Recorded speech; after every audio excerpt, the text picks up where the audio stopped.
¿Por qué hay un hombre en un traje de 3 piezas tirado boca abajo en un vertedero a las afueras de Detroit? Alguien lo dejó allí para que muriera. Una madre soltera en apuros pasaba sus días buscando entre desechos industriales. Lo hacía solo para poder comprar el inhalador para el asma de su hija. Encontró a un jefe de la mafia golpeado casi hasta la muerte. Estaba abandonado como basura entre metal oxidado y cristales rotos. Ese descubrimiento la arrastraría a un mundo que nunca supo que existía y cambiaría sus vidas para siempre. Antes de empezar, deja un comentario y dinos desde dónde nos estás viendo. Si esta historia te llega como creemos que lo hará, dale al botón de me gusta y compártela con alguien que necesite escucharla. Y si aún no lo has hecho, suscríbete para no perderte lo que viene. Ahora volvamos a esa tarde abrasadora en el páramo a las afueras de Detroit. El sol caía a plomo sobre montañas de chatarra y escombros podridos, y una mujer de 27 años llamada Belle Lawson rebuscaba entre los restos. Tenía sangre en las manos y desesperación en los huesos. Belle había estado en el vertedero desde la madrugada, cuando el sol aún no había salido del todo. Pero ahora la luz caía directamente sobre su cabeza, como si quisiera derretir todo lo que había debajo. El sudor corría en finos hilos por su espalda, empapando una camiseta tan descolorida que ya no recordaba de qué color era. A unos pasos, Poppy estaba sentada en el viejo cochecito que Belle había sacado de un contenedor de basura.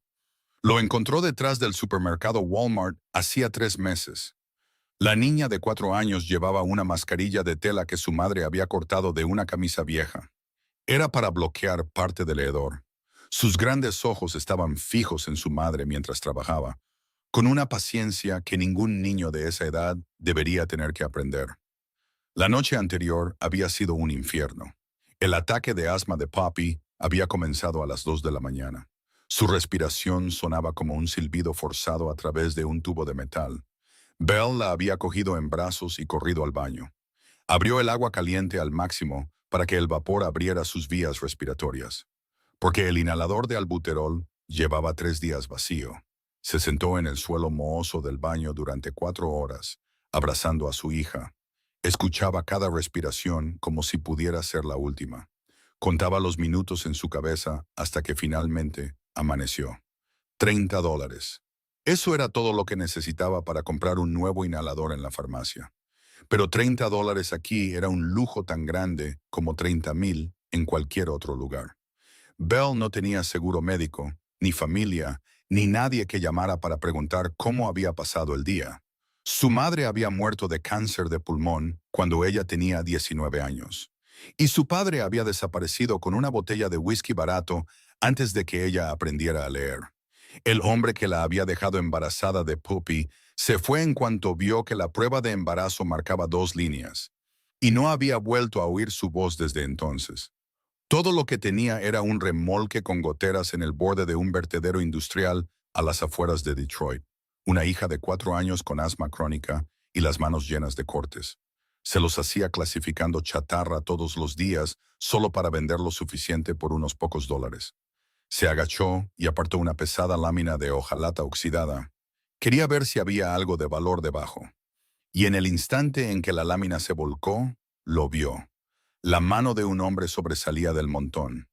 Dedos largos, extrañamente limpios en medio de toda esa suciedad. Y en su muñeca, un reloj de oro brillaba al sol con una luminosidad casi insultante en un lugar como este. El corazón de Belle dio un vuelco. Retrocedió por instinto, apretando la barra de hierro que tenía en la mano como si fuera un arma. Apartó más basura y la figura completa del hombre apareció. Un hombre alto yacía boca abajo. Llevaba un traje negro de 3 piezas, ahora roto y manchado de barro y sangre seca. Su rostro de rasgos afilados estaba magullado e hinchado, y tenía una herida profunda en la sien izquierda, donde la sangre se había coagulado en una costra oscura y dura. Parecía un rey arrancado de su trono y arrojado a una alcantarilla. El primer instinto de Belle fue correr. Sabía mejor que nadie que un hombre tirado en un vertedero a las afueras de Detroit podía ser cualquier cosa. Un adicto, un criminal, un asesino, Y nada de eso era seguro para una madre soltera con una niña pequeña. Pero justo cuando empezaba a darse la vuelta, Poppy señaló al hombre y dijo, con su voz clara a través de la mascarilla de tela: «Mamá, está herido». Belle se quedó helada. Miró a su hija, luego al hombre inmóvil, y supo que si se marchaba, tendría que vivir con esa imagen cada noche.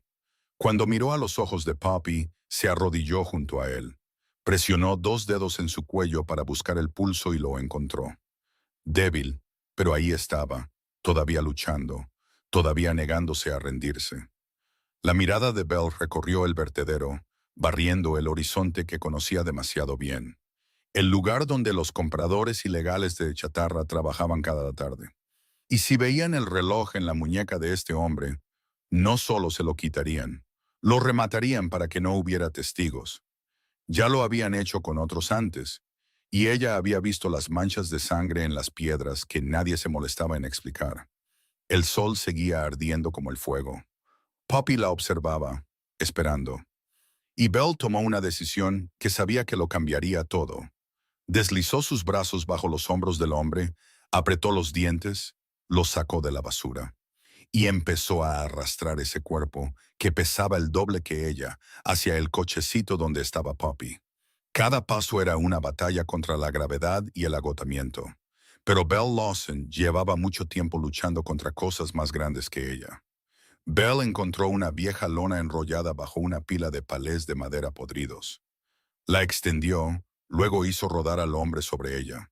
Agarró las 2 esquinas con fuerza y empezó a tirar, porque no había forma de que pudiera cargar un cuerpo que pesaba al menos el doble que ella hasta el remolque.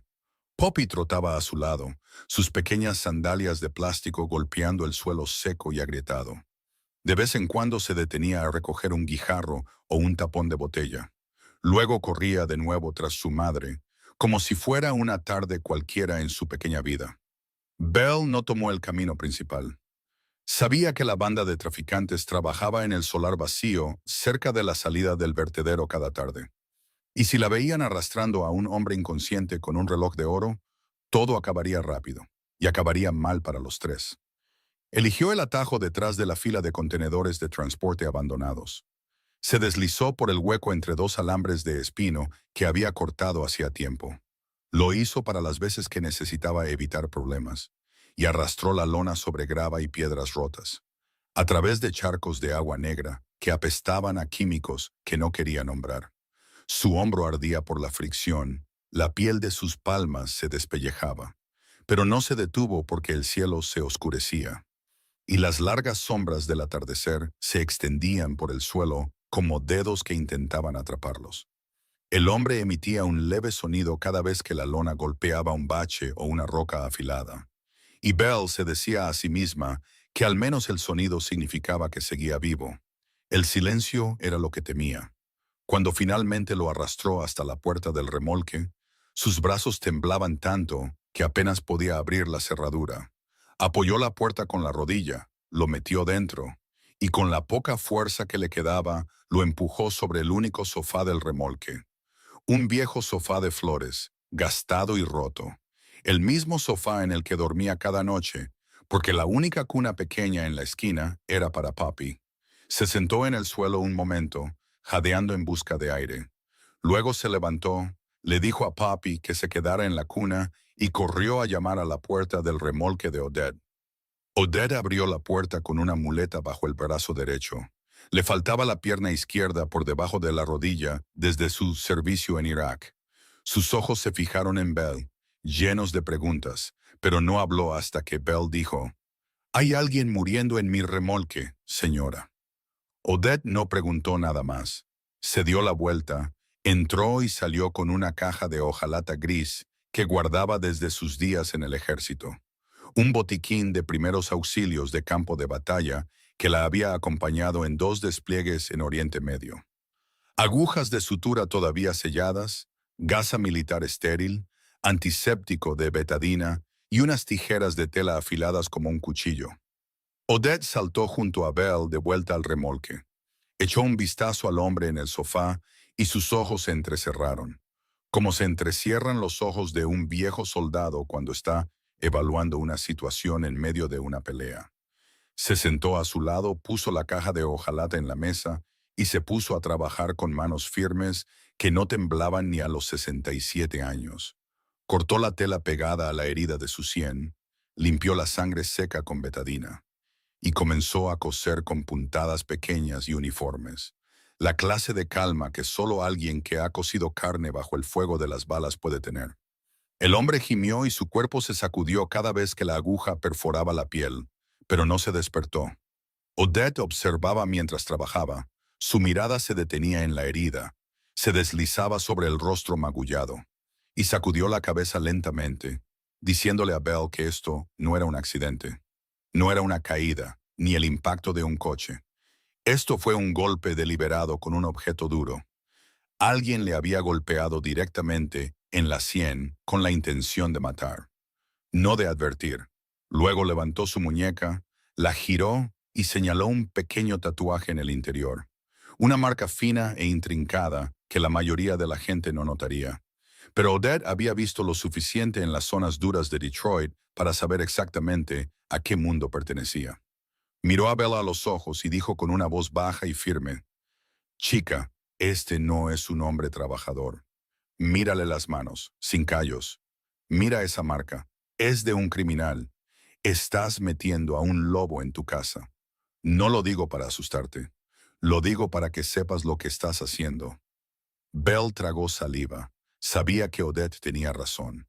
Todo en él indicaba peligro. El caro traje de 3 piezas, el reloj de oro macizo, las manos suaves sin tocar por el trabajo, el tatuaje del hampa, la herida intencionada.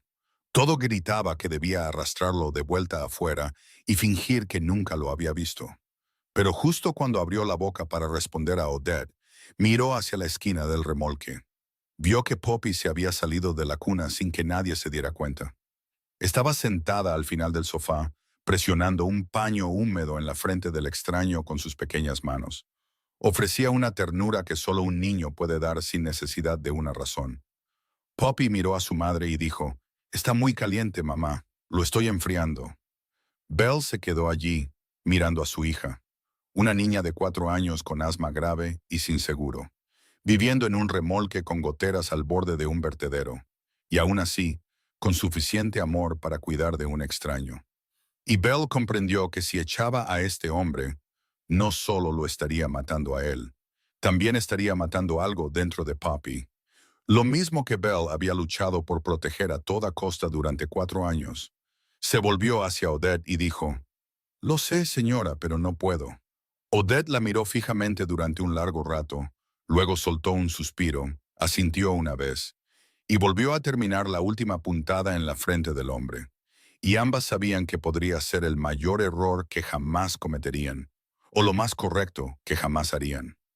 El hombre abrió los ojos a medianoche, cuando el remolque estaba sumido en la oscuridad.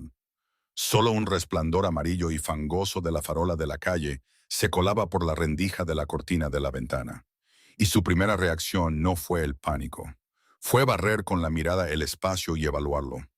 Un instinto tan agudo que funcionaba antes del pensamiento consciente.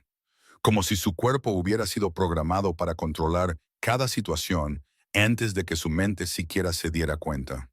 Pero su cuerpo no obedecía. Cuando intentó sentarse, un dolor desgarrador le recorrió desde la sien hasta la nuca, y cayó de nuevo en el sofá con un gemido que no pudo reprimir. Sus ojos se acostumbraron a la oscuridad y la vio. Una mujer estaba sentada en el suelo junto a una vieja cuna en la esquina, su espalda contra la pared, su cabeza ligeramente inclinada hacia la niña que dormía dentro. Sus ojos estaban rodeados de sombras amoratadas, como alguien que no había dormido en mucho tiempo. Y había sangre seca en sus manos, sangre cuyo origen no conocía.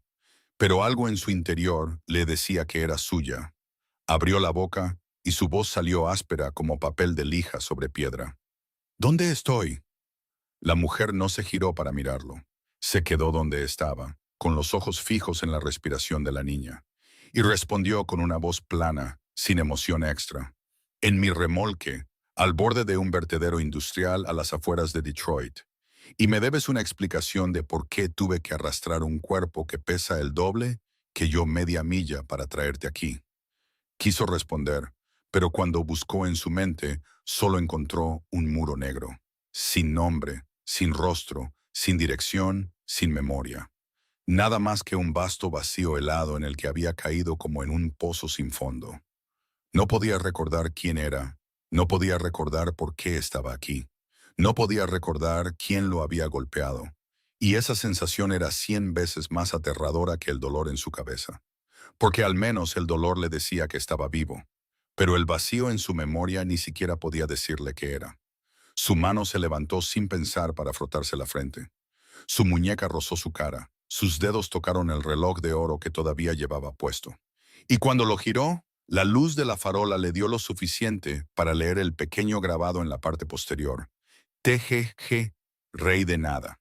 Las iniciales TGG le resultaban familiares, pero no despertaban nada, excepto un eco distante en su cráneo, como si alguien lo llamara desde el otro lado de un muro en el que no podía encontrar una puerta. Rey de Nada. Una broma, tal vez, pero no podía reírse porque realmente era un rey de nada. Sin nombre, sin pasado, sin presente. Se quedó allí, mirando el techo del remolque, con la pintura descascarándose, hasta que volvió a sumirse en el dolor. Y cuando despertó la siguiente vez, la luz del día había inundado cada grieta del viejo remolque, y la mujer estaba de pie frente a él, con la niña en su cadera. Lo observaba con ojos que no contenían ni calidez ni crueldad, solo la firmeza práctica de alguien acostumbrado a enfrentar lo que nadie quería enfrentar. Ella dijo, «Mi nombre es Belle. Esta es Poppy, mi hija. Estás acostado en mi cama y no sé quién eres, pero tengo 3 reglas. 1. Duermes en ese sofá y nunca tocas a mi hija. 2. No sales durante el día porque no quiero problemas. 3. Si quieres comer, trabajas, porque aquí nadie come gratis». Él escuchó y algo se agitó dentro de sus instintos, un viejo hábito que no reconocía como hábito. La miró directamente a los ojos y dijo, con la voz todavía ronca, pero con una autoridad inconsciente, «Necesito hacer una llamada telefónica primero. Déjame usar tu teléfono». Bell no parpadeó. Lo miró como se mira a un perro callejero que intenta gruñir mientras está aplastado en el suelo, y lo interrumpió con una voz fría como el acero. «Aquí no eres un rey. Aquí no hay teléfono porque no puedo pagar la factura. Si quieres llamar a alguien, puedes caminar hasta el teléfono público a 2 millas de aquí. Pero viendo tus piernas, no puedes dar ni 2 pasos, así que mejor siéntate y escúchame». Se quedó en silencio, no por miedo, sino por sorpresa. La sensación de ser interrumpido a media frase era extraña, como si nadie se hubiera atrevido a hacerlo nunca. Y la reacción de su cuerpo lo confirmó. Los músculos de su mandíbula se tensaron. Su espalda se enderezó a pesar del dolor. Sus ojos se entrecerraron sobre ella con una intensidad que debería haber hecho retroceder a cualquiera. Pero Belle Lawson no lo hizo. Se había enfrentado a cobradores de deudas golpeando su puerta a medianoche, a un exnovio borracho golpeando su remolque exigiendo dinero, a un médico de urgencias mirándola con desprecio cuando llevaba a su hija sin seguro. No se le echaba atrás ante nadie. Y desde luego no se echaría atrás ante un hombre tirado en su sofá que le debía la vida. Se miraron en silencio. El aire entre ellos era denso como el momento antes de una tormenta. No era una chispa romántica. Era una colisión entre 2 personas acostumbradas a controlar todo a su alrededor. Uno que controlaba con un poder que ya no recordaba, y una que controlaba con la supervivencia que había forjado durante 27 años.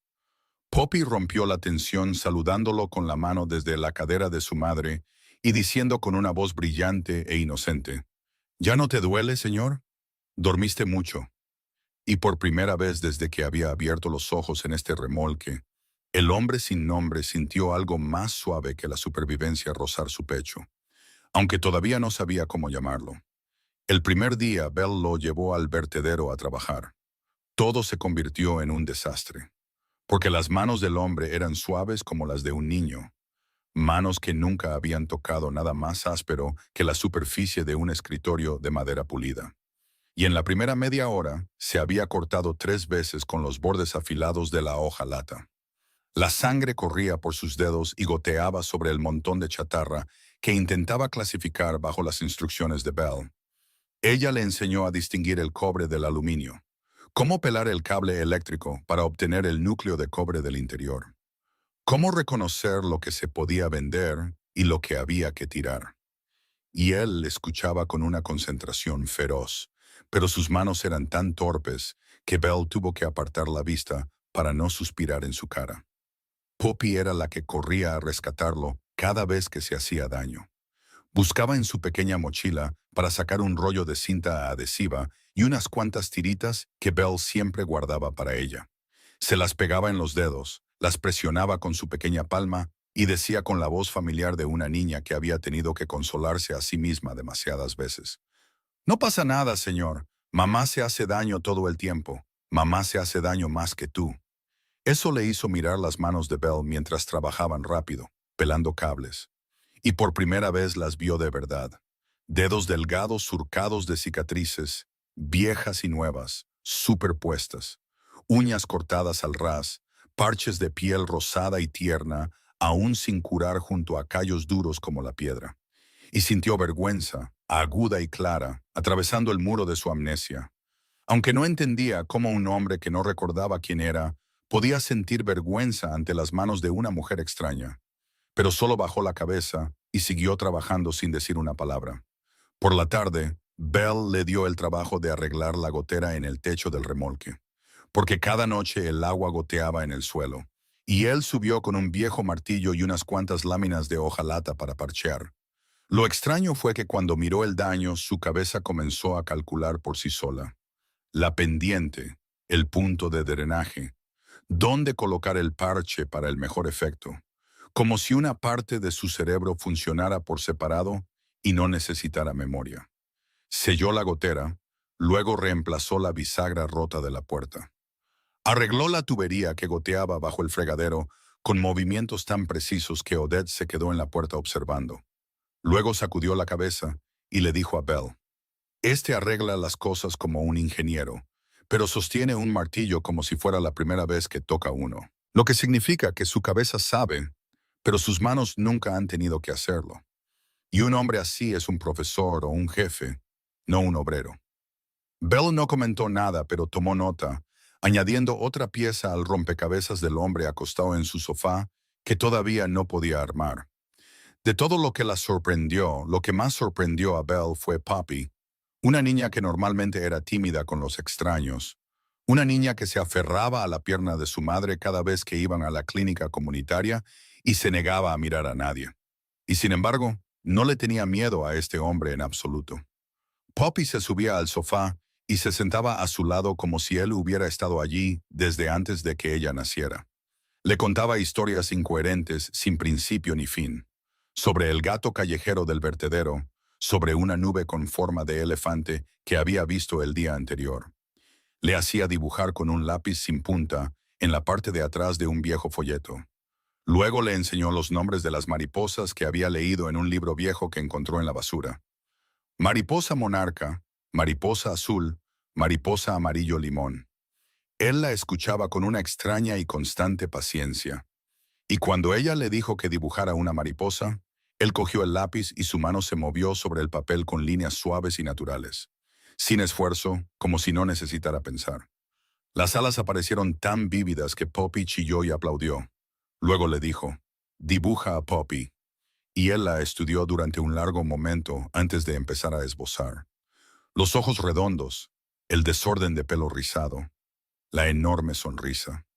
Y cuando Belle llegó a casa esa noche y vio el retrato en la parte de atrás del folleto, se quedó quieta durante mucho tiempo porque era tan hermoso. No podía creer que un lápiz sin punta y un trozo de papel de basura pudieran crear algo que le diera ganas de llorar. No dijo nada sobre el dibujo, pero lo deslizó entre las páginas de un libro bajo la almohada de Poppy.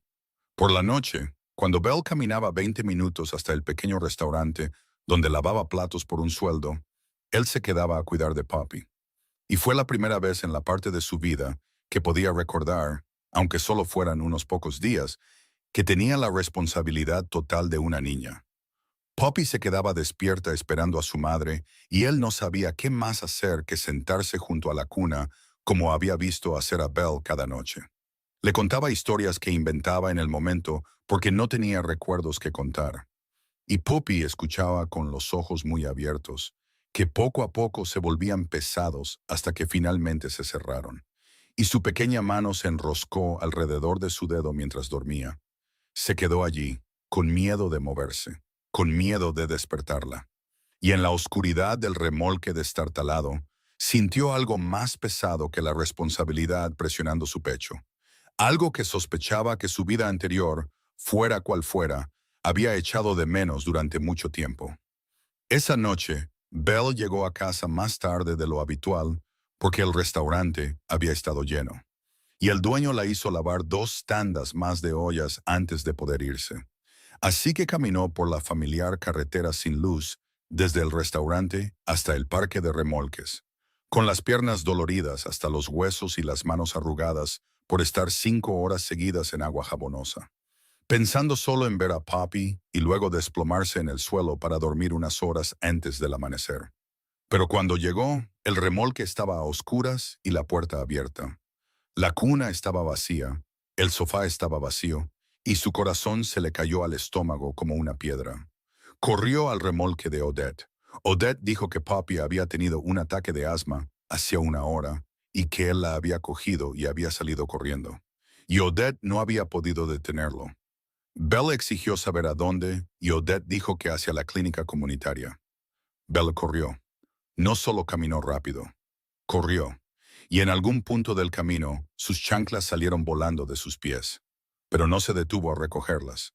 Corrió descalza sobre el asfalto agrietado durante casi 20 minutos, hasta que vio las enfermizas luces fluorescentes blancas de la clínica comunitaria. Entró de golpe y gritó el nombre de su hija, pero la recepcionista le dijo que se calmara. La niña estaba en la parte de atrás y estaba estable. Belle corrió por el pasillo y al final de la fila de sillas de plástico, fuera de la sala de emergencias, lo vio. El hombre sin nombre estaba sentado en una silla de plástico blanca, con Poppy en sus brazos. Poppy dormía con una mascarilla de nebulizador en la cara, y él estaba sentado perfectamente quieto, sosteniéndola con ambas manos. Sus ojos estaban rojos, una marca húmeda en su mejilla que no se había molestado en limpiar. Belle se detuvo al principio del pasillo y todo lo que iba a decir, cada acusación, cada pregunta. ¿Por qué no trajiste a Odette? ¿Por qué te llevaste a mi hija en medio de la noche sin decírselo a nadie? Todo se disolvió, porque vio la manta en su regazo, la que usaba para arropar a Poppy cada noche. La había envuelto en ella antes de correr. Y eso significaba que, incluso en pánico, se había acordado de coger una manta porque las noches de Detroit eran frías. Se acercó a él y se sentó en la silla de plástico a su lado sin decir una palabra. Y se sentaron en silencio bajo las luces fluorescentes, escuchando el zumbido constante de la máquina nebulizadora. Luego él puso su mano en el hombro de ella, suavemente, sin apretar, solo descansando allí como para decir que ya estaba bien y que no tenía que ser fuerte más. No por este momento. Belle no se apartó. Por primera vez desde que él había entrado en su vida, dejó que esa mano se quedara en su hombro, y cerró los ojos y soltó un largo suspiro, como si lo hubiera estado conteniendo durante 4 años. La recepcionista le contó lo que había pasado cuando él llevó a Poppy antes, que el personal había exigido primero los papeles y el seguro, pero él había mirado al empleado directamente a los ojos y había dicho con una voz que la recepcionista describió como la voz de un hombre que no estaba acostumbrado a que le dijeran que no. Atiéndanla ahora, o me aseguraré de que este lugar no pueda abrir mañana. Y lo aterrador fue que nadie en la sala dudó de que lo decía en serio. Así que atendieron a Poppy inmediatamente. Belle escuchó y comprendió que ese tipo de autoridad no era algo que se aprendiera. Crecía de los huesos y la sangre. Y aunque no recordara quién era, la sombra del hombre que había sido, era todavía lo suficientemente grande como para hacer obedecer a toda una sala de emergencias. 3 días después, cuando Poppy se había recuperado por completo y corría por el remolque como si nada hubiera pasado, Odette llamó con su muleta. Tenía una expresión seria que rara vez se veía en su rostro. Odette dijo que ayer en el mercadillo y en los desguaces del lado este, varios hombres de negro habían estado conduciendo un todoterreno negro y haciendo preguntas por todas partes. No preguntaron a la policía. No fueron a ninguna comisaría. Fueron directamente a lugares que solo la gente del mercado negro conocía. Preguntaban por un hombre desaparecido, alto, de pelo oscuro, posiblemente herido, y no parecían familiares buscando a un ser querido. Parecían cazadores rastreando a su presa. Él escuchó y su rostro cambió, no con miedo, sino con una fría alerta que surgía de su interior. El instinto de un animal que sabe que está siendo cazado. Se levantó y le dijo a Belle que tenía que irse. No sabía quién era, pero sabía que la gente que lo buscaba no era buena. Y si lo encontraban aquí, Belle y Poppy estarían en peligro. Belle lo miró de arriba a abajo. Miró la pierna que todavía cojeaba porque la herida no había sanado del todo. Miró la ropa vieja que le había prestado, que le quedaba holgada. Miró los moratones que aún manchaban su rostro. Y dijo con una voz tan práctica que rozaba la crueldad: «No tienes nombre, ni dinero, ni memoria, ni papeles. Sales por esa puerta y estarás muerto antes de llegar a 2 manzanas. No por esos hombres, sino porque ni siquiera sabes qué camino lleva a la autopista». Odette asintió lentamente y añadió con la voz tranquila de alguien que había pasado toda su vida en lugares que la sociedad olvida: «La gente pobre es invisible, hijo. Los hombres de los todoterrenos negros nunca vendrán hasta aquí porque para ellos este lugar no existe en un mapa. Estás más seguro aquí que en cualquier otro sitio, siempre que mantengas tu cara en la sombra y ese reloj en el bolsillo». Él miró a las 2 mujeres, una vieja, una joven, ambas delgadas, ambas con las cicatrices de la vida. Y sin embargo, ambas de pie frente a él, con un coraje que sospechaba que nunca había visto en nadie en la vida que hubiera vivido antes. Aunque no pudiera recordar cuál era esa vida. Y se sentó de nuevo en el viejo sofá, aceptando que su destino ahora descansaba en las manos de 2 mujeres al borde de un vertedero a las afueras de Detroit. El primer sueño llegó en la 4ª noche después de que Odette les advirtiera sobre los hombres de negro. Y no llegó como un sueño normal. Llegó como una puerta que se abre de una patada dentro de su cabeza. Se vio a sí mismo sentado al final de una larga y brillante mesa de conferencias. La luz de un candelabro de cristal se derramaba sobre la madera oscura. A su alrededor había figuras borrosas sin rostro, pero sabía que lo estaban observando. Y sabía que él era la persona más importante en esa sala, aunque no entendía por qué. Una mujer de largo pelo negro se acercó a su lado. Era hermosa, pero algo en su sonrisa hizo que sus instintos retrocedieran. Le sirvió licor en su vaso y dijo algo que no pudo oír bien, pero su voz era dulce de una manera que sabía a falso. Luego un hombre apareció detrás de él, le dio una palmada en el hombro y se rió. Una risa amplia y segura que era demasiado amistosa. La mano en su hombro era pesada y cálida, pero había algo en los ojos del hombre que captó en el instante antes de que el vaso tocara su boca. Algo frío y calculador. Luego el amargor en su lengua. No el amargor del licor, sino el amargor de algo que no debería estar allí. La habitación giró, el candelabro se volvió borroso, la mesa se inclinó y la oscuridad lo tragó todo. Se incorporó de un salto en el sofá, empapado en sudor, con el corazón martilleando. Y un nombre salió de su boca antes de que su mente pudiera alcanzarlo. Paxton. El nombre resonó en el oscuro remolque y no sabía quién era, pero su pecho se oprimió cuando lo dijo, como si su cuerpo recordara lo que su cabeza había olvidado. Belle se despertó en el suelo y lo miró, pero no hizo preguntas. Solo cogió el pequeño cuaderno de tapa dura que había encontrado en el vertedero la semana anterior. Se lo entregó con el lápiz sin punta, diciéndole: «Escríbelo. Escribe todo lo que puedas recordar, aunque solo sea una palabra». Luego le dio la espalda y volvió a dormir, como si fuera solo otra pequeña molestia en la noche. Escribió Paxton en la primera página y se quedó mirando el nombre hasta la mañana. Después de eso, los sueños vinieron más a menudo. Cada vez, una pequeña pieza se desprendía del muro negro en su mente, como un ladrillo roto de una barrera agrietada. Vio su propia firma en documentos legales, la caligrafía fuerte y decidida. Y debajo, las palabras impresas Galetti Holdings, y escribió ese nombre en el cuaderno. Vio una mansión blanca detrás de una alta verja de hierro, un largo pasillo de mármol, una oficina con paredes de cristal con vistas al horizonte de Chicago, y escribió Chicago en el cuaderno. Luego, una noche, vio el rostro de una adolescente, pelo castaño, ojos azules como los suyos. Estaba de pie al final de un pasillo, mirándolo con una expresión que sintió antes de entenderla. Decepción. La mirada de una niña que se había acostumbrado demasiado a ser abandonada por la única persona que no debía abandonarla. Y se despertó con lágrimas en las mejillas y no supo por qué. Escribió en el cuaderno, «Hija, signo de interrogación». Y después de más noches, escribió Willa. Cada fragmento llegaba con un violento dolor de cabeza, como si alguien le golpeara la sien con un martillo desde dentro. Y Belle lo veía tarde en la noche en el sofá, agarrándose la cabeza, con los dientes apretados, soportándolo sin hacer ruido.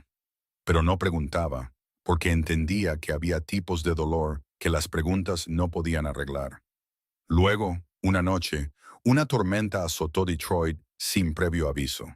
El viento arrancó las láminas de hojalata que había parcheado solo una semana antes, y la lluvia caía a través del techo con goteras en arroyos que corrían por el suelo. Los truenos no dejaban de sonar, sacudiendo el suelo, y Poppy se despertó gritando de terror. Belle la cogió y la abrazó fuerte en el sofá porque el suelo ya se estaba inundando. Y él estaba luchando por poner cubos bajo las goteras cuando Poppy gritó, «Señor, ven aquí, tengo miedo». Él miró a Belle como si pidiera permiso, y ella asintió levemente, así que se sentó a su lado. El sofá solo era lo suficientemente ancho para dos adultos, así que los tres se acurrucaron juntos. Poppy acurrucada en los brazos de Belle, Belle en el medio y él a su lado. Los truenos seguían sonando, y cada vez que golpeaban, Poppy se hundía más en su madre. Alrededor de las 2 de la mañana, Poppy finalmente se durmió por el agotamiento, y Belle también empezó a quedarse dormida. Su cabeza se inclinaba poco a poco hasta que descansó sobre su hombro sin que ella se diera cuenta. El calor de su cuerpo se filtró a través de la fina tela de la vieja camisa, y Belle durmió más profundamente de lo que había dormido en 4 años, porque por primera vez había un hombro allí. Él no se movió, no respiró demasiado fuerte. Se mantuvo perfectamente quieto como una estatua para que ella pudiera apoyarse. Y en la oscuridad, con la lluvia repiqueteando en el techo de hojalata, miró la parte superior de su cabeza. El pelo ralo por la desnutrición, la pequeña cicatriz en su frente sobre la que nunca se había atrevido a preguntar. Y en ese momento, sus ojos dijeron cosas que su boca nunca podría decir, cosas que quizás ni siquiera él mismo podía nombrar todavía. Belle se despertó sobresaltada cuando el cielo estaba a punto de amanecer y se dio cuenta de que había estado apoyada en su hombro. Se apartó rápidamente, como si hubiera tocado fuego. El pánico brilló en su rostro por un instante antes de que volviera la familiar frialdad. Se levantó, cogió a Poppy y se alejó sin mirar atrás. Él tampoco dijo nada, pero ambos sabían que algo había cambiado entre ellos esa noche. Silencioso y lento, como el agua que se filtra a través de una pared. Y cuando Belle acostó a Poppy en la cuna, se quedó con la cara vuelta hacia la pared durante mucho tiempo, porque sabía que estaba cayendo en algo mucho más peligroso que cualquier cosa que el vertedero de Detroit pudiera arrojarle. Belle encontró el periódico esa tarde mientras clasificaba una pila de papel viejo en la esquina oeste del vertedero. Un Chicago Tribune amarillento y arrugado, pero la página de negocios todavía era legible, y la leyó porque era su costumbre hojear cualquier cosa con palabras impresas antes de tirarla a la pila de papel para revender, porque a veces había cupones todavía válidos dentro. Pero esta vez no era un cupón, era una foto de media página de un hombre con un traje negro de 3 piezas de pie frente a un alto edificio de cristal, de rasgos afilados, con los ojos fijos en la cámara con la frialdad de alguien acostumbrado a ser fotografiado sin necesidad de sonreír. A su lado había una mujer de largo pelo negro, con un vestido rojo, su brazo entrelazado con el de él. Debajo de la foto, El titular en negrita decía que la familia pedía ayuda en la búsqueda del director ejecutivo desaparecido de Galletti Holdings, y debajo, el artículo describía la misteriosa desaparición de Thane Galletti, de 36 años, director ejecutivo de la firma de bienes raíces e inversiones con sede en Chicago, Galletti Holdings, desaparecido durante más de 2 semanas después de una cena privada con su cuñada Kendra Galletti y el vicepresidente Paxton Reed, quienes coordinaban con las autoridades para buscarlo. Bell terminó de leer y sus manos empezaron a temblar. No de miedo, sino porque todo encajó de repente como piezas de un rompecabezas que había estado sosteniendo durante semanas sin saber a qué imagen pertenecían. Manos suaves sin callos, instintos de mando. Una voz que hizo obedecer a toda una sala de emergencias. El tatuaje en su muñeca, el reloj Patek Philippe y el grabado T.Y. Dobló el periódico, se lo metió en el bolsillo y no le dijo una palabra. En cambio, esperó hasta la noche, cuando Poppy estaba dormida. Luego fue al remolque de Odette y lo sacó. Odette lo leyó bajo la lámpara amarilla con sus gafas de leer. Luego lo dejó y miró a Bell sin una pizca de sorpresa. Dijo que lo sabía desde el primer día porque el tatuaje en su muñeca no era un tatuaje de una pandilla callejera. Era del tipo que pertenecía a hombres organizados, del tipo que había visto en las partes más peligrosas de Detroit y Chicago cuando todavía tenía ambas piernas. La pregunta no era quién era él, porque ahora Bell lo sabía. La pregunta era, cuando el lobo se cura y recuerda que es un lobo, ¿vuelve y muerde a quien lo salvó? Bell se sentó en silencio durante mucho tiempo en el remolque de Odette, escuchando los grillos fuera de la puerta, pensando en el hombre que había llevado a Poppy a través de la noche, pensando en el retrato que había dibujado de su hija, pensando en la mano que había puesto en su hombro en la clínica, y supo que, fuera quien fuera, le debía la verdad, de la misma manera que él le debía una explicación. A la mañana siguiente, cuando Poppy salió a jugar con el gato callejero, Bell se sentó frente a él en la mesa de la cocina. Colocó el periódico sobre la mesa, boca abajo. Dijo, encontré esto en el vertedero. Y luego le dio la vuelta. Él miró hacia abajo y el tiempo se detuvo. Sus ojos se clavaron en la foto de sí mismo con ese traje negro frente a una torre de cristal en Chicago. Y Bell vio cómo sus pupilas se dilataban, luego se contraían, y luego se dilataban de nuevo, como una cámara buscando el enfoque. Y entonces el muro negro dentro de su cabeza se resquebrajó. No lentamente, como pequeños fragmentos se habían desprendido en sueños durante semanas, sino rompiéndose de golpe, como si alguien hubiera golpeado un cristal con un mazo.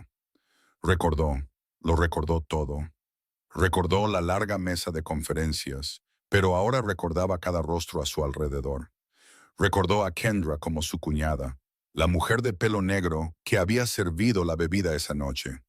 Recordó a Paxton como su segundo al mando, su mano derecha, el hombre en quien más confiaba en la organización.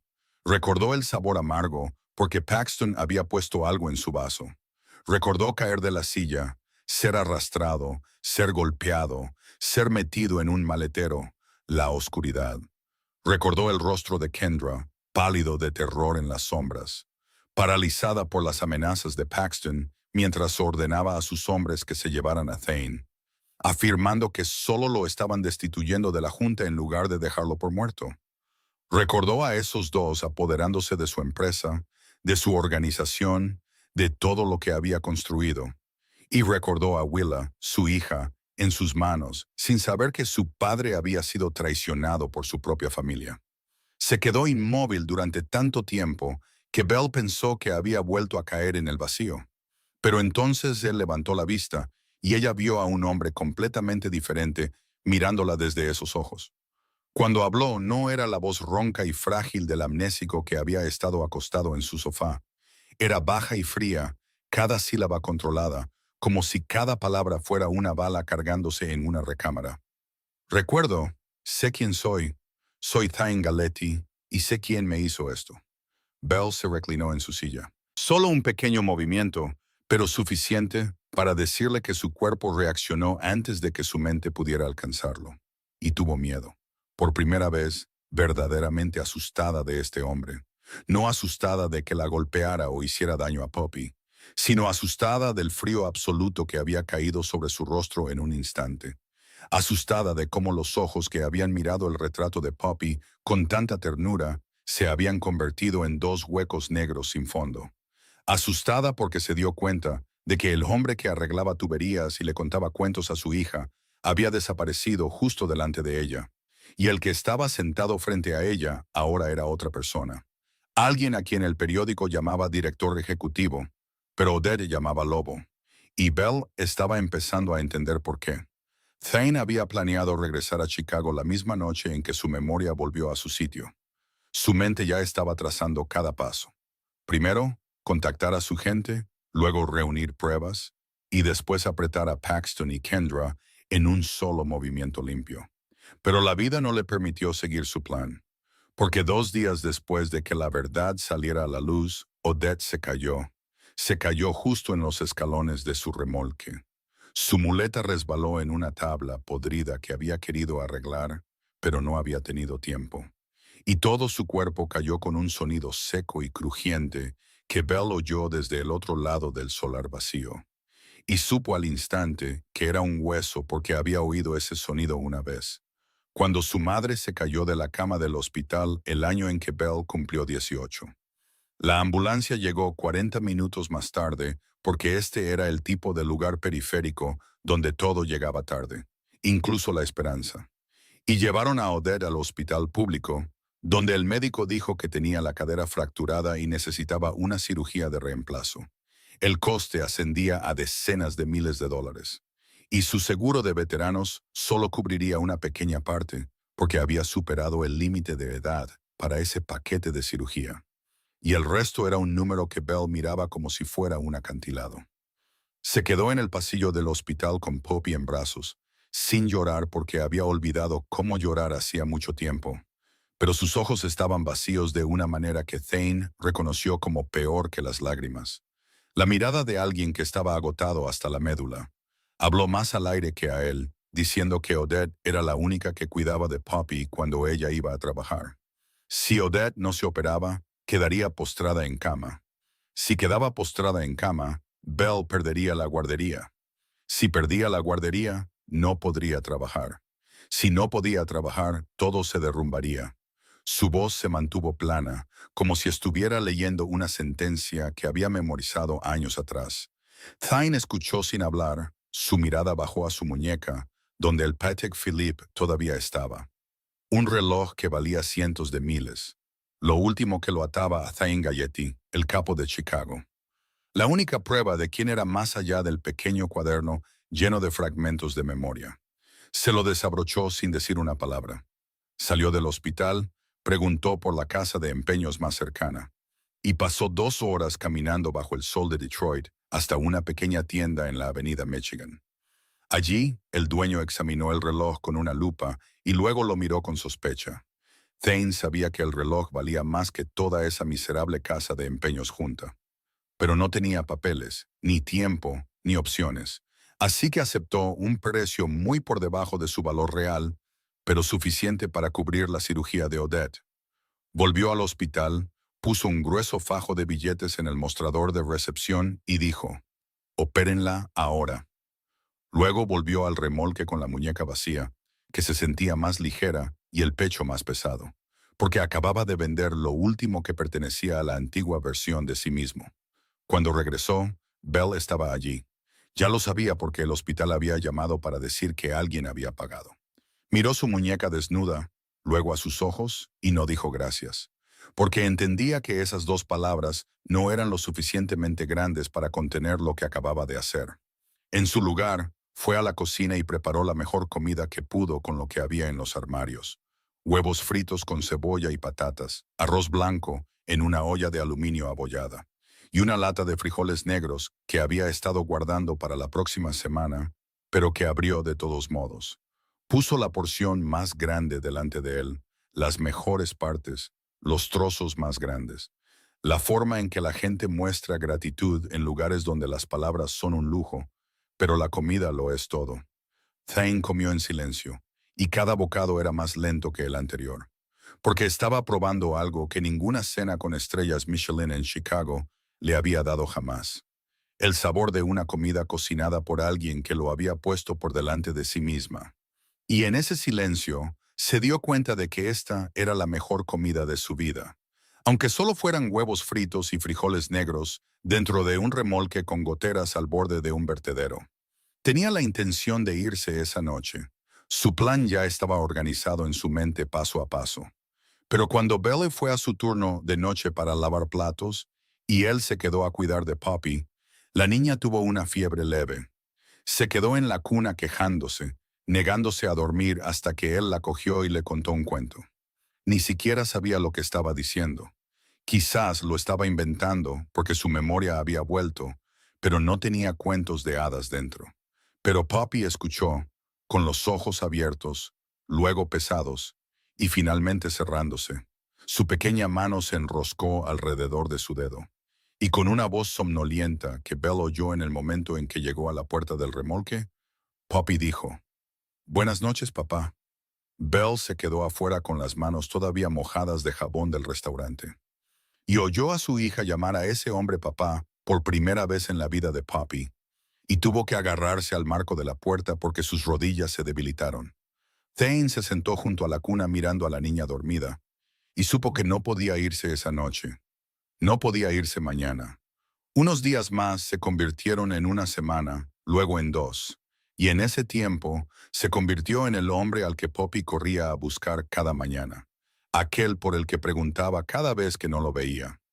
La figura paterna que nunca había tenido ahora llevaba el rostro de rasgos afilados de un jefe de la mafia destronado, escondido en un remolque al borde de un vertedero a las afueras de Detroit. Y esa contradicción era tan hermosa y tan dolorosa que Thane Galletti, el hombre al que nadie en Chicago se atrevía a hacer esperar, se quedaba voluntariamente cada noche, sentado junto a una vieja cuna, esperando a que una niña de 4 años le cogiera la mano antes de permitirse cerrar los ojos. Paxton no era estúpido, y eso era lo que lo hacía peligroso, porque después de más de un mes sin encontrar el cuerpo de Thane en ninguna morgue desde Chicago a Detroit, empezó a sospechar que la presa podría seguir viva, y pasó de buscar un cadáver a cazar a un hombre. Esta vez con método. Envió a 3 de sus hombres a Detroit con la foto de Thane impresa.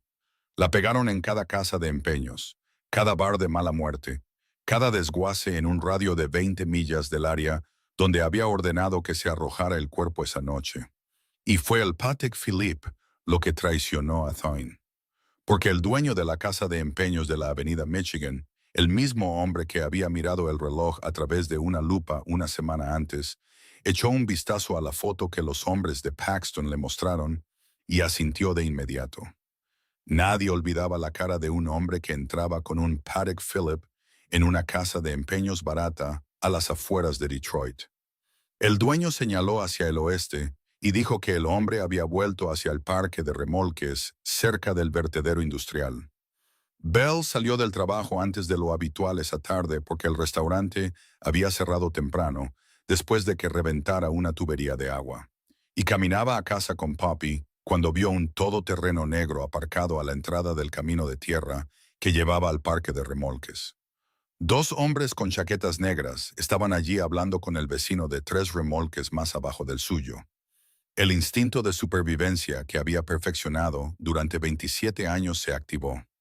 No corrió porque correr era la forma más rápida de ser vista. Se mantuvo tranquila, se agachó al nivel de Poppy y le dijo, «Vamos a jugar al escondite, ¿vale? Sigue a mamá y no hagas ruido». Poppy asintió, emocionada, porque pensaba que era un juego. Belle la llevó por el camino largo detrás de la línea de remolques. Se coló por un hueco en la valla que solo ella conocía y entró por la puerta de atrás. Dentro, Thane estaba sentado en el sofá. Ella habló rápido, su voz no temblaba, pero era afilada como una cuchilla. «Alguien te está buscando fuera. Métete debajo del remolque ahora mismo». Thane no hizo preguntas. Los instintos de un hombre que había vivido en el hampa le hicieron moverse antes de pensar. Levantó la tabla del suelo que ella le había mostrado la semana anterior cuando estaba arreglando las tuberías. y se deslizó en el espacio entre el suelo del remolque y la tierra.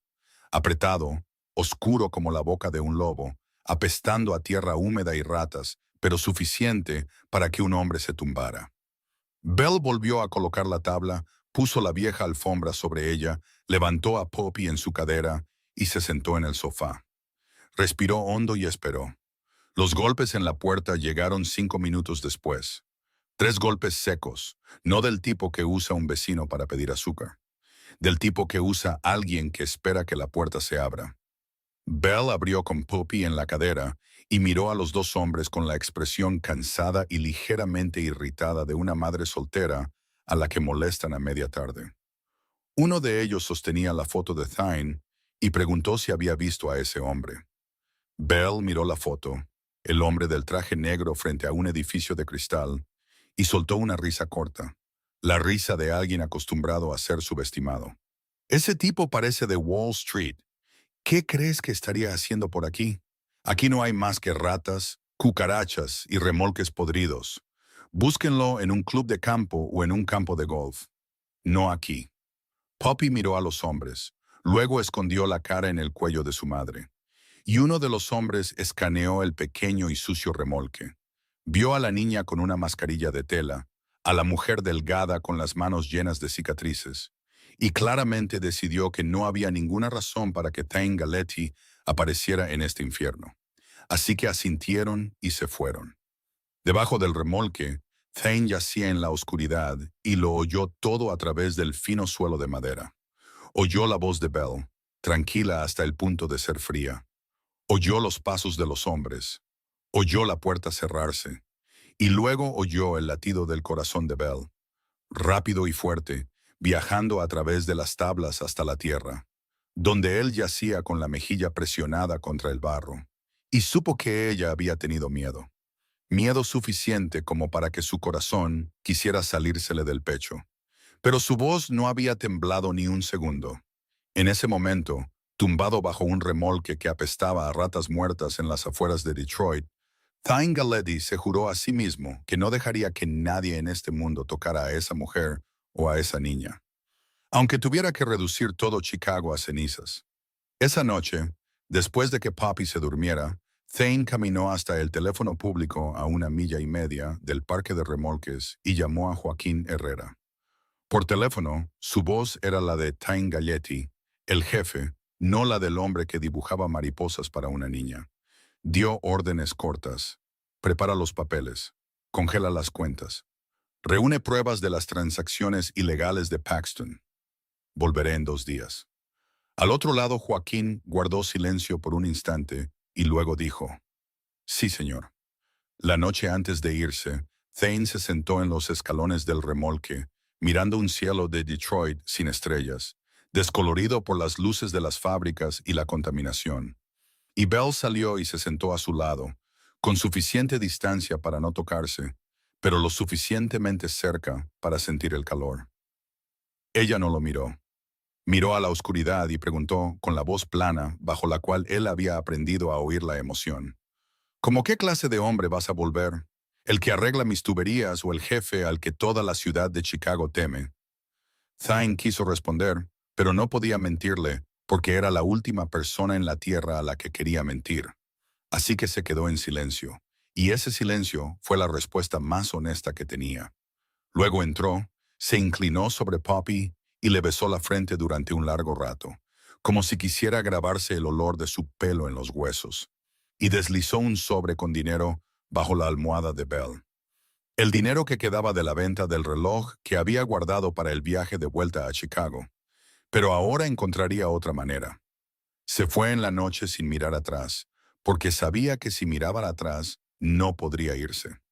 Bell se sentó en los escalones escuchando sus pasos desvanecerse por el camino de tierra hasta que no hubo nada. Y no lloró porque estaba acostumbrada a que los hombres se fueran. Su padre se había ido. Su novio se había ido. Y ahora este hombre también se iba. Y la única diferencia era que esta vez algo dentro de ella se rompió.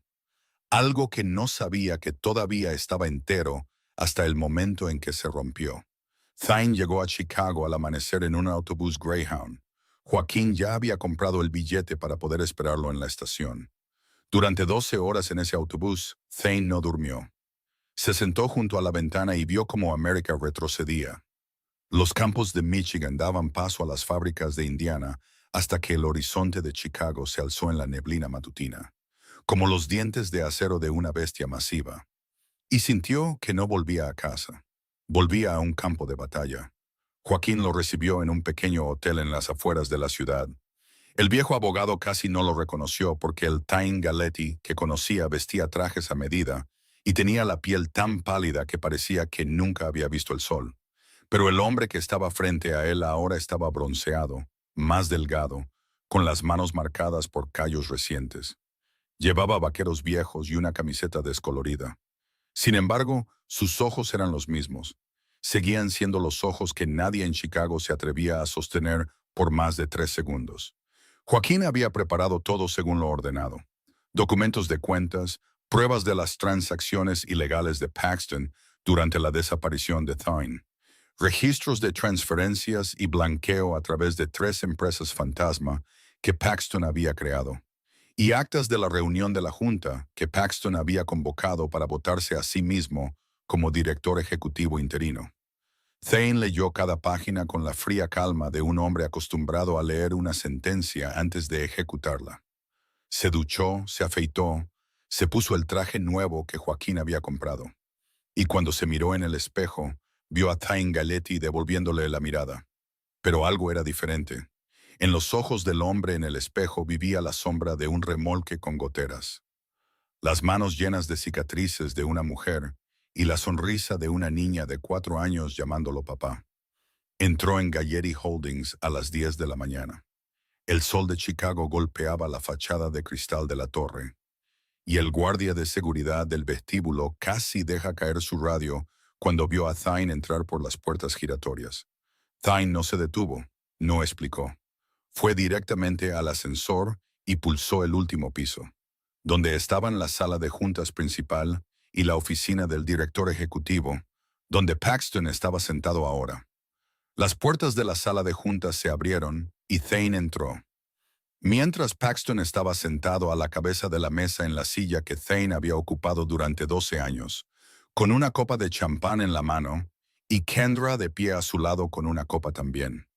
Los dos traidores se reían en medio de una mañana de día laborable, como si el mundo les perteneciera, y el legítimo dueño hubiera muerto en algún lugar cerca de un vertedero.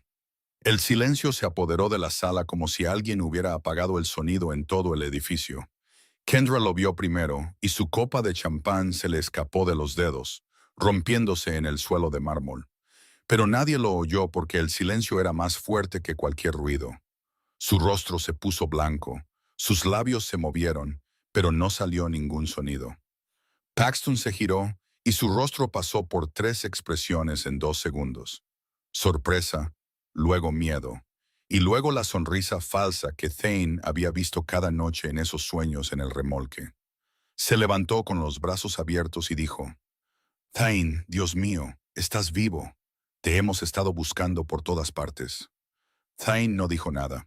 Sacó una silla y se sentó, no en el asiento de poder, sino en una posición de invitado, y miró a Paxton con la mirada de un gato observando a un ratón antes de atacar.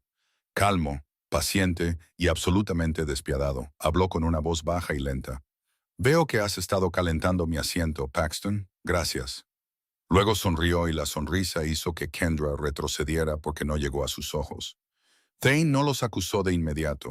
Jugó al gato y al ratón durante 3 días. Convocó una reunión de la Junta como el director ejecutivo oficialmente reinstaurado.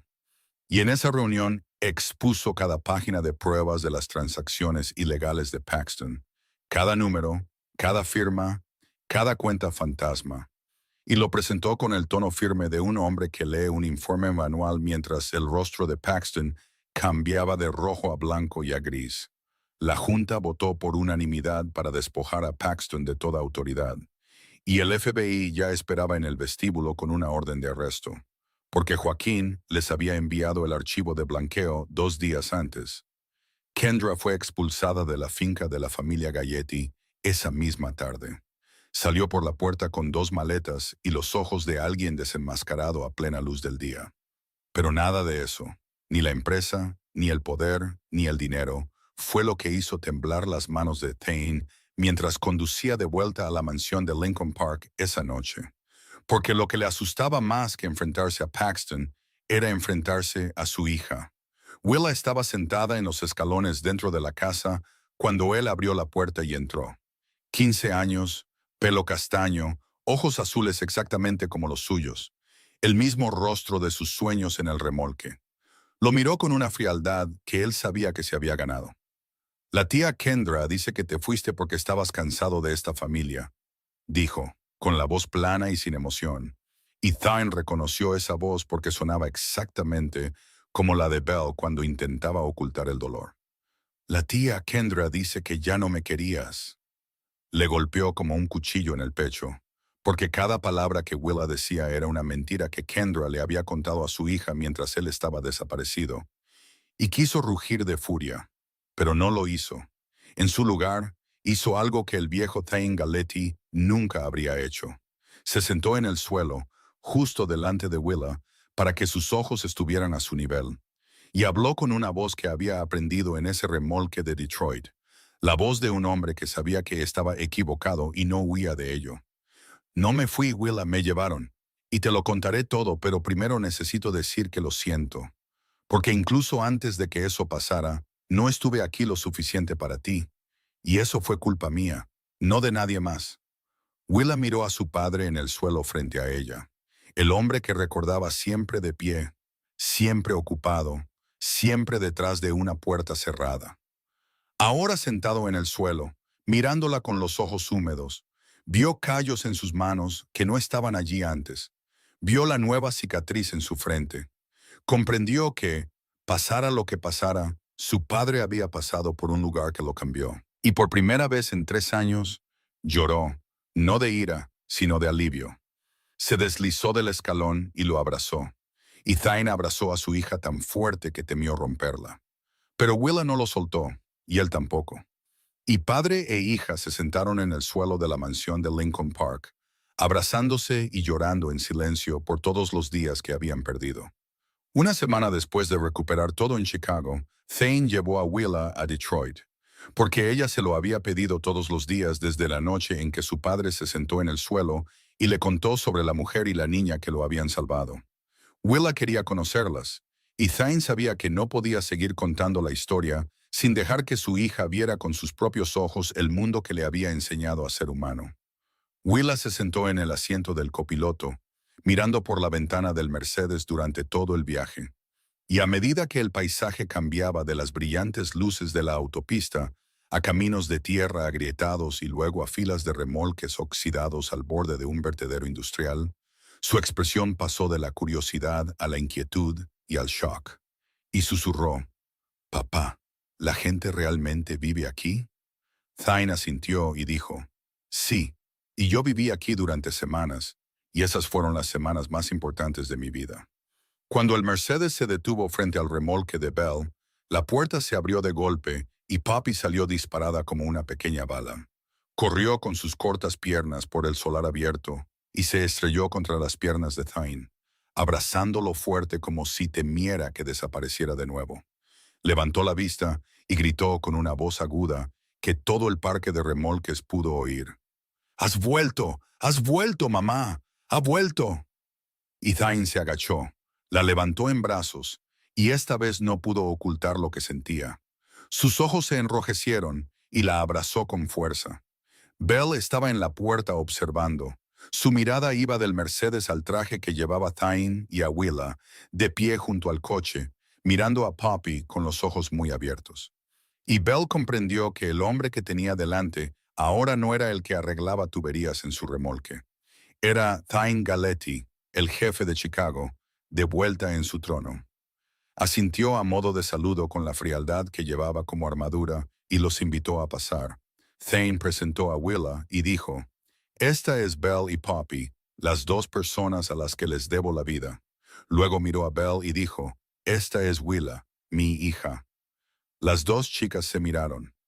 Willa tenía 15 años, llevaba un top de diseñador, zapatillas de $300, el pelo castaño cortado en el salón más caro de Chicago. Poppy tenía 4 años, descalza con una camiseta vieja y descolorida, rizos desordenados, sonriendo como si el mundo entero le perteneciera.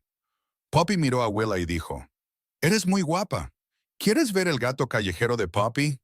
Y agarró la mano de Willa y la sacó afuera sin esperar respuesta. Willa fue arrastrada por esa pequeña mano antes de que pudiera reaccionar, mirando a su padre con una expresión mitad alarmada y mitad encantada.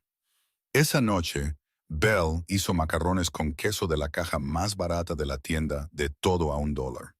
Y Willa se sentó en una vieja silla de plástico en el estrecho remolque, mirando la pasta a la amarilla en su plato. Luego, viendo a Poppy comer felizmente y viendo a Thane comer con una gratitud que nunca antes había visto en él, levantó el tenedor, dio el primer bocado y se dio cuenta de que los macarrones con queso en un remolque al borde de un vertedero tenían un sabor que el restaurante italiano más caro de Chicago no tenía. Quizás el sabor de estar agradecida por la comida por primera vez. Después de la cena, mientras Willa y Poppy estaban sentadas en los escalones del remolque mirando las estrellas, Thane le dijo a Belle en la cocina que quería llevarla a ella y a Poppy a Chicago, conseguirle a Poppy los mejores médicos, que Belle volviera a la escuela, darles a ambas una vida decente, y lo dijo con la voz de un hombre que resolvía problemas con dinero. Belle dejó la olla que estaba lavando en el fregadero y se volvió hacia él. Su voz no era alta, pero era afilada como un cristal roto en el vertedero. «No soy un perro que recogiste para quedártelo, Thane. No te salvé para que me lo pagaras con dinero. Si quieres ayudar, no me ayudes a mí. Ve y arregla el sistema que hace que la gente rebusque en la basura para sobrevivir. Arregla el sistema donde una niña de 4 años con asma no tiene seguro porque su madre es demasiado pobre.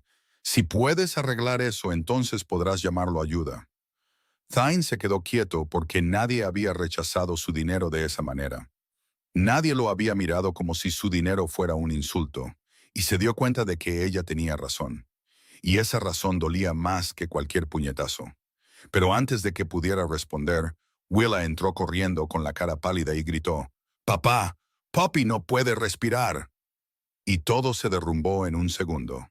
Belle salió corriendo y vio a Poppy en los escalones del remolque. Su pecho subía y bajaba, pero el aire no llegaba a sus pulmones. Sus labios estaban azules, sus ojos abiertos de par en par por el terror. Esto no era un brote de asma normal.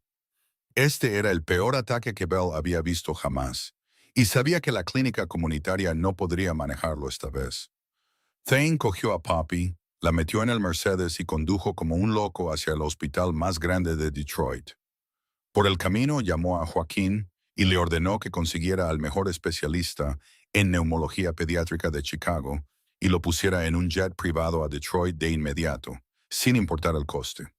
En la sala de emergencias, el médico dijo que Poppy tenía un neumotórax, una complicación de pulmón colapsado por el asma crónica, y que necesitaba una intervención inmediata.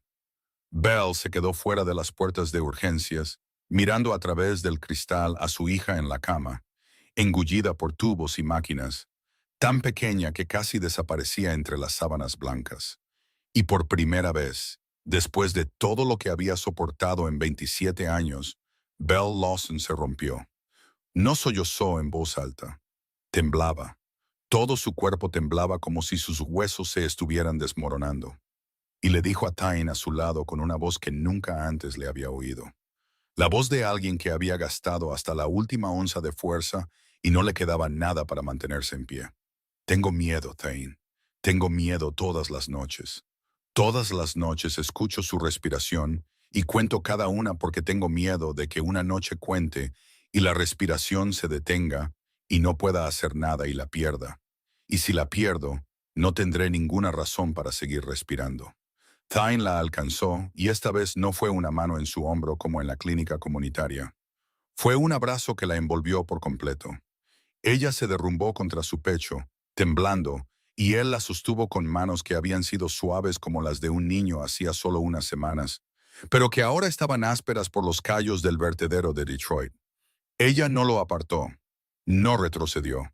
Por primera vez, Belle Lawson dejó que alguien más la sostuviera porque ya no podía mantenerse en pie sola.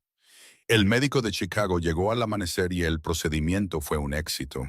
Poppy superó el peligro y durmió tranquilamente con respiración asistida. Y Willa se sentó junto a la cama sosteniendo su mano toda la noche, negándose a irse, porque la joven de 15 años había decidido que esta niña de 4 años era su hermana pequeña, aunque nadie lo dijera en voz alta.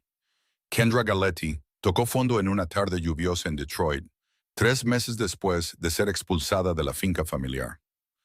Paxton había sido arrestado por el FBI por blanqueo de dinero en la primera semana, y desde la cárcel nunca se molestó en llamarla ni una vez, porque para él, Kendra solo había sido una herramienta. Y cuando una herramienta deja de ser útil, la tiras. Perdió su casa, su dinero, todas sus conexiones sociales, porque nadie en Chicago quería tocar el nombre Galletti después del escándalo. Y fue de hoteles baratos a pensiones y refugios hasta que finalmente no quedó ningún lugar que la aceptara. Y recordó la dirección que uno de los hombres de Paxton había reportado antes de ser arrestado. Un parque de remolques al borde de un vertedero industrial a las afueras de Detroit, donde Thane Galletti se había estado escondiendo. Y fue allí no por esperanza, sino porque no había otro lugar a donde ir. Belle abrió la puerta de su remolque a las 9 de la noche y vio a una mujer de pie bajo la lluvia, el pelo largo y negro pegado a su cara, la ropa empapada, un bolso de diseñador en la mano, gastado y roto, los ojos hinchados y rojos de llorar. Belle la reconoció al instante porque esa cara se había grabado en su mente desde el día en que leyó el periódico.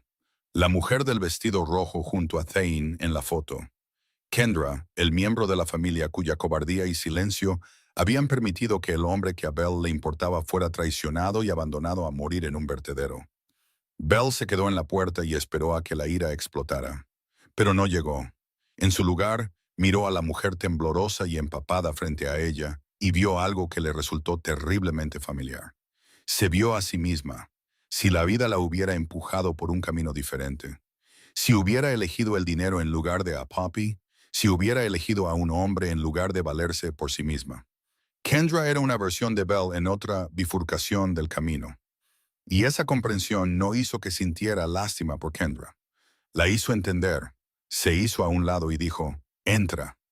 Kendra entró y miró alrededor de la habitación abarrotada en la que no habría puesto un pie meses antes.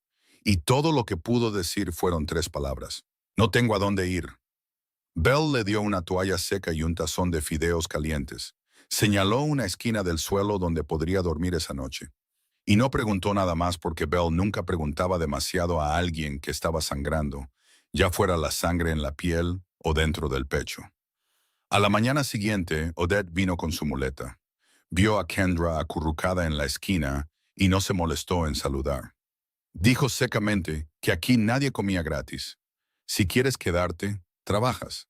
Empieza por lavar todos los platos de ese fregadero. Luego friega el suelo. Luego tiende la ropa en el tendedero. Y lo dijo con la voz de un sargento asignando tareas a un nuevo recluta.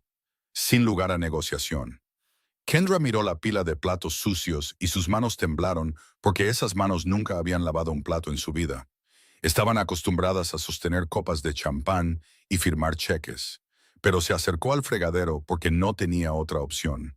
En los días que siguieron, Odette destrozó el orgullo de Kendra pieza por pieza con trabajo, fregando suelos, tendiendo ropa, arrancando malas hierbas, acarreando basura. Cada vez que Kendra se quejaba, Odette simplemente la miraba y decía, si no trabajas, no comes. Era simple, era brutal, y funcionó porque el hambre era el mejor maestro. Thane llegó al parque de remolques 2 semanas después para ver a Belle y a Poppy, porque todavía conducía desde Chicago cada fin de semana. Y cuando entró y vio a Kendra de rodillas fregando el suelo, su rostro se puso rígido, su mandíbula se apretó. Sus ojos se convirtieron en los mismos huecos negros y fríos que Belle había visto el día que lo recordó todo en este remolque. Se volvió hacia Belle y dijo con una voz controlada, afilada como una cuchilla, «¿Estás dejando que la mujer que intentó matarme se quede en tu casa, justo al lado de Poppy?» Belle le sostuvo la mirada sin pestañear y respondió con la voz tranquila que él había aprendido que no podía ser movida. Tú también eras peligroso y te dejé quedarte. Odette dijo que eras un lobo y aún así te dejé dormir en mi sofá junto a mi hija. Yo no decido quién merece ser salvado, Thane. Salvo a cualquiera que esté sangrando, porque así me enseñó a vivir mi madre antes de morir. Y no voy a cambiar eso porque estés enfadado. Thane se quedó quieto, su ira chocando contra el muro de la rectitud de ella y haciéndose añicos. Porque ella tenía razón, y él sabía que tenía razón, porque él era la prueba viviente. Kendra se arrodilló en el suelo y lo miró, las lágrimas caían sobre las baldosas que acababa de limpiar. Y dijo, lo siento, Thane, sé que un lo siento no es suficiente, pero no tengo nada más que darte. Thane miró a la mujer arrodillada a sus pies, su cuñada, cuya cobardía y silencio habían permitido que Paxton casi lo matara. Y aunque ella no fue quien apretó el gatillo, todavía le costaba encontrar una razón para perdonarla. Porque algunas cosas no se pueden perdonar con una frase. Pero tampoco se vengó, porque había aprendido en este remolque que la venganza era un lujo para la gente que no entendía el precio de la misericordia. Habló con una voz fría que no era cruel. Vive, Kendra, vive como un ser humano. Ese es el castigo más duro que puedo darte, porque morir es fácil. Vivir y cambiar es la parte difícil. Luego se dio la vuelta, levantó a Poppy en brazos y salió a los escalones sin mirar atrás. En las semanas que siguieron, Kendra cambió lenta y dolorosamente, como una serpiente mudando la piel. Sus manos pasaron de suaves a ampolladas y callosas, y luego se acostumbraron al trabajo. Descubrió que tenía un don para organizar y planificar cuando Odette la puso a cargo de vender las verduras del pequeño huerto en el mercadillo. Y empezó a ayudar a las mujeres del parque de remolques a organizar fiestas de cumpleaños para sus hijos, con materiales baratos dispuestos de forma tan hermosa que la gente se quedaba mirando con incredulidad. La comunidad pasó de la sospecha a la aceptación, llamándola señorita Kay. Acudían a ella cada vez que necesitaban decoraciones o ayuda para organizar algo. Entonces, un día Paxton llamó desde la prisión federal. De alguna manera consiguió el número del teléfono público cerca del parque de remolques y usó a un intermediario para decirle a Kendra que se reuniera con él y cogiera el auricular. Intentó atraerla con promesas de dinero cuando saliera, con un nuevo plan. Kendra sostuvo el auricular y escuchó hasta que terminó. Luego respondió con una voz que no podría haber tenido 3 meses antes. La voz de alguien que había tocado fondo y se había levantado sin que nadie la ayudara. Soy pobre, Paxton, pero duermo por la noche, y eso es algo que tú y yo nunca tuvimos cuando éramos ricos. Luego colgó y volvió al remolque para seguir fregando porque el suelo no se iba a limpiar solo.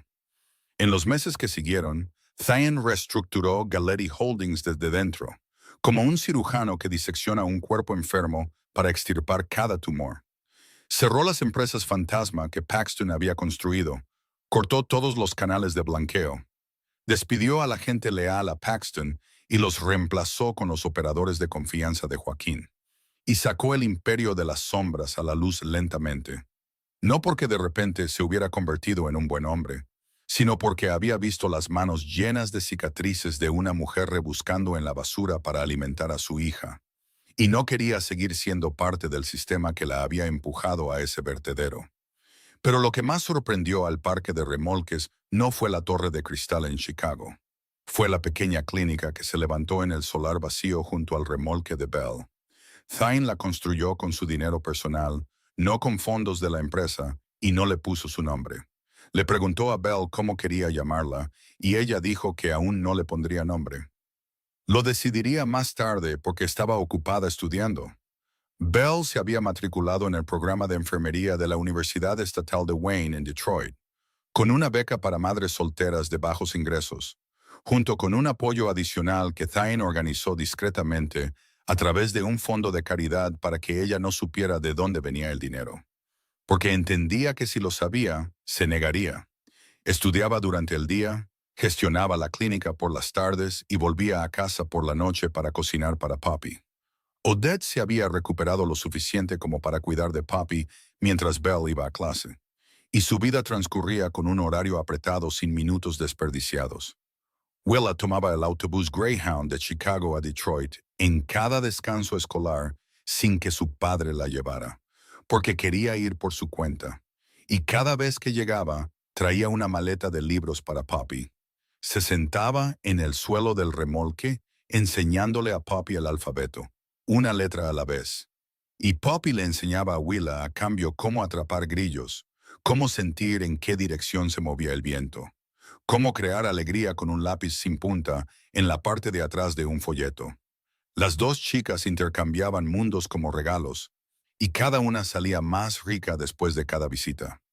Una vez, en su escuela privada de Chicago, una compañera le preguntó a Willa por qué seguía yendo a Detroit, a quién visitaba en ese barrio pobre. Willa miró directamente a los ojos de la chica y dijo, «Estoy visitando a mi hermana pequeña, y si llamas barrio pobre al lugar donde vive mi hermana una vez más, me aseguraré de que sea la última vez que me hables». Perdió algunas amigas después de eso, pero no le importó, porque había aprendido de Belle que las relaciones comparadas con el silencio ante la injusticia no valían la pena. Kendra se convirtió en la señorita Kay para todo el parque de remolques. Organizaba cumpleaños, baby showers, graduaciones de jardín de infancia para los hijos de los vecinos con un presupuesto casi nulo. Y sin embargo, los hacía tan hermosos que la gente tomaba fotos y las publicaba en línea. Y pronto, familias de otras áreas comenzaron a contratarla. Ganó dinero con sus propias manos por primera vez en su vida, y la sensación le hizo entender por qué Belle nunca aceptaba dinero de nadie. Thane conducía de Chicago a Detroit cada viernes por la noche y regresaba cada lunes por la mañana. Cenaba en el estrecho remolque con Belle y Poppy, aunque podría haber reservado una mesa en cualquier restaurante de América. Se sentaba en una vieja silla de plástico, comía lo que Belle cocinaba y le contaba cuentos a Poppy antes de que se durmiera. Y cada noche así, miraba por la ventana del remolque las luces de las fábricas parpadeando en el horizonte. Y sabía que había construido un imperio de $1,000 millones. Sin embargo, tuvo que perderlo todo, ser arrojado a un vertedero y vivir en un remolque con goteras para entender que el éxito no tenía sentido si terminaba cada día en una casa vacía. Y esa era una lección que ninguna escuela de negocios enseñaba. Pero un vertedero a las afueras de Detroit se la había enseñado con hedor y amor. Odette nunca se recuperó por completo después de la cirugía de cadera, aunque los médicos la llamaron un éxito, porque a los 67 años, con una pierna protésica y un cuerpo que había sobrevivido a 2 despliegues en Irak y 20 años en un parque de remolques, el éxito solo significaba que no estaba muerta. No significaba que estuviera bien. Caminaba más despacio, respiraba con más dificultad, y las manos que habían cosido heridas en un campo de batalla ahora temblaban cuando levantaba una taza de café. Y Belle veía ese cambio cada día porque era enfermera y sabía leer las señales que la mayoría de la gente pasaba por alto. Respiraciones más cortas, tobillos hinchados, un ligero tinte azulado en las yemas de los dedos. El corazón de Odette se estaba debilitando, y Belle lo sabía, pero no lo decía, porque había verdades que no cambiaban nada, excepto hacer que el tiempo que quedaba se sintiera más pesado. Una tarde de otoño, cuando las hojas en Detroit comenzaron a ponerse amarillas y el aire llevaba ese olor a humo frío que significaba que el invierno se acercaba, Odette los llamó a todos. Llamó a Belle y a Poppy del remolque de al lado. Llamó a Kendra de la pequeña habitación que alquilaba al final de la fila. Y llamó a Thane también, porque era viernes y acababa de llegar de Chicago. Odette se sentó en el viejo sillón de su remolque, el mismo sillón en el que se había sentado durante 20 años desde que volvió de Irak, y los miró a cada uno con ojos todavía brillantes, ojos que la edad y la enfermedad no habían logrado apagar. Miró a Belle primero y dijo, «Chica, hiciste algo que no estoy segura de que yo hubiera sido lo suficientemente valiente para hacer. Salvaste a un lobo y lo convertiste en un hombre, y eso es un milagro. No del tipo de los cuentos de hadas, del tipo hecho por gente que no tiene nada más que un corazón y aún así elige dar en lugar de guardar». Luego miró a Thane y su voz se endureció como la de un sargento dando órdenes finales a un soldado antes de la baja. Y tú, hijo, no olvides nunca el olor a basura, porque ahí es donde aprendiste quién eres realmente. Puedes volver a usar trajes y sentarte en sillas de cuero, pero si olvidas el olor a basura, olvidarás la lección, y yo no perdono a la gente que desperdicia una lección. Luego hizo un gesto a Poppy para que se acercara, y la niña se subió a su regazo. E incluso débil, Odette la sostuvo con brazos que todavía tenían suficiente fuerza. Dijo, tú eres la luz en el vertedero, pequeña. Naciste en el lugar más oscuro, pero brillas más que nadie. Y nunca dejes que nadie te diga que de dónde vienes importa más que a dónde vas. Poppy rodeó el cuello de Odette con sus brazos y dijo, no estés triste, abuela, te quiero. Y Odette sonrió, la última sonrisa que cada persona en esa habitación recordaría, hermosa de la manera en que solo las personas que han vivido de verdad pueden sonreír.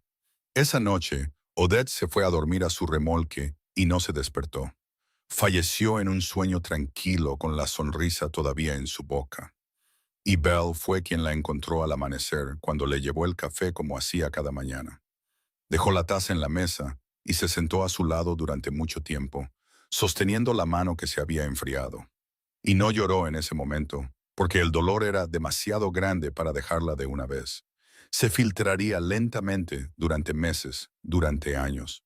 El funeral de Odette atrajo a una multitud más grande de lo que nadie en el parque de remolques había imaginado. Los vecinos del parque de remolques vinieron con la ropa más limpia que tenían.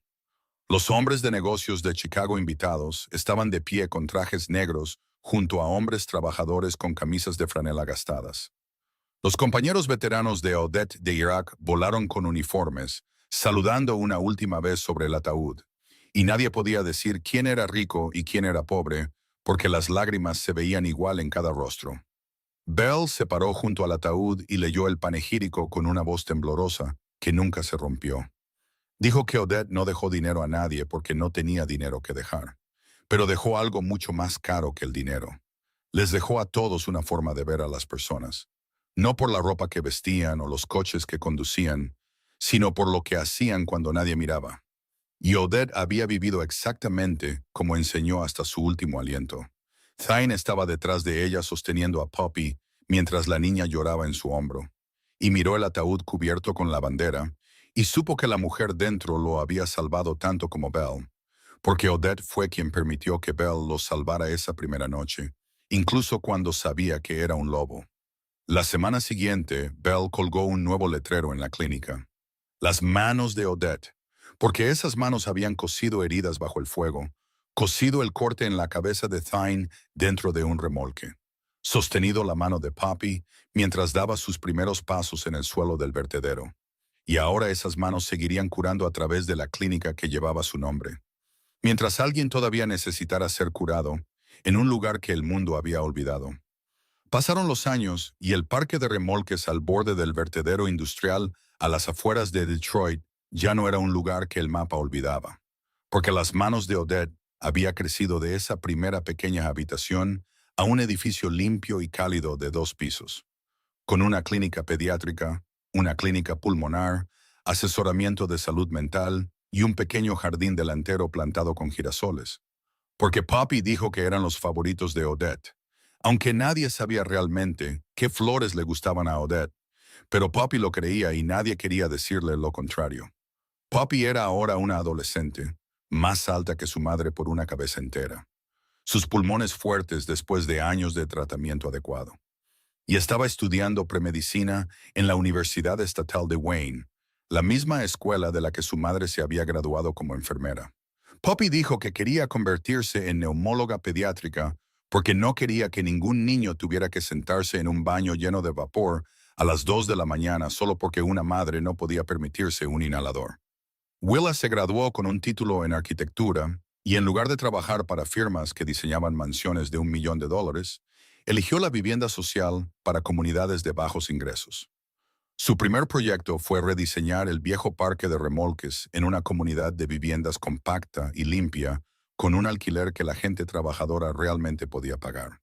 Y en sus planos, cada casa tenía una ventana grande, porque decía que todos merecían suficiente luz.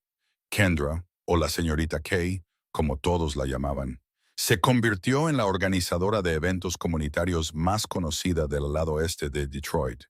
Dirigía ferias de caridad, graduaciones, bodas para cientos de familias de bajos ingresos.